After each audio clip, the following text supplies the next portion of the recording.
musée Champollion, pour ceux qui ne le connaîtraient pas encore, déjà, il a comme sous-titre les écritures du monde. On pourrait dire quasiment que le musée Champollion est un monde en réduction.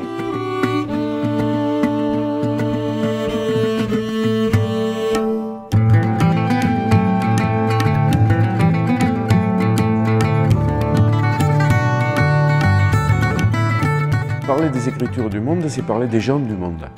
C'est parler du monde en général et surtout des gens qui le peuplent.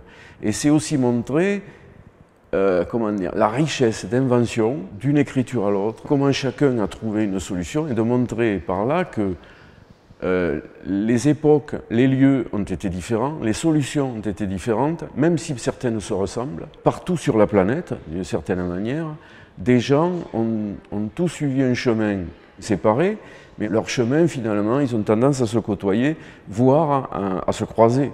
Et c'est aussi de montrer qu'on doit tous quelque chose à quelqu'un d'autre.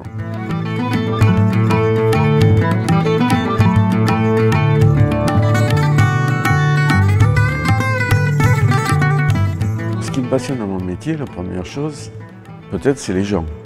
C'est-à-dire recevoir des gens, des adultes, et puis les enfants. C'est très intéressant aussi de faire partager aux élèves ou aux étudiants ce qu'on sait et ce qu'on montre de ce qui a été une des caractéristiques de l'homme finalement, c'est-à-dire la maîtrise de l'écriture.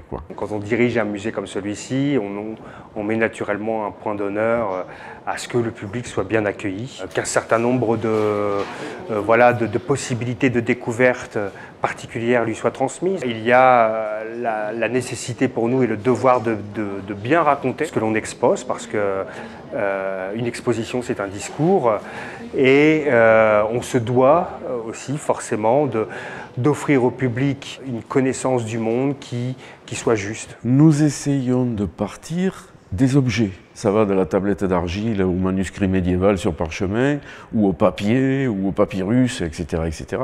Parler ex cathedra d'une écriture ou de plusieurs écritures, c'est peut-être un peu moins marrant que de se reporter à chaque objet qu'on peut trouver dans les vitrines. C'est l'objet qui commande, d'une certaine manière. C'est un musée, finalement.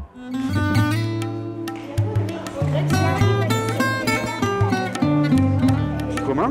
Il arrive à écrire en bon. Oui, on peut plaisanter sur des choses sérieuses et quelquefois c'est même presque indispensable. Il faut que ce soit aussi plaisant, parce que le savoir c'est plaisant, l'air de rien.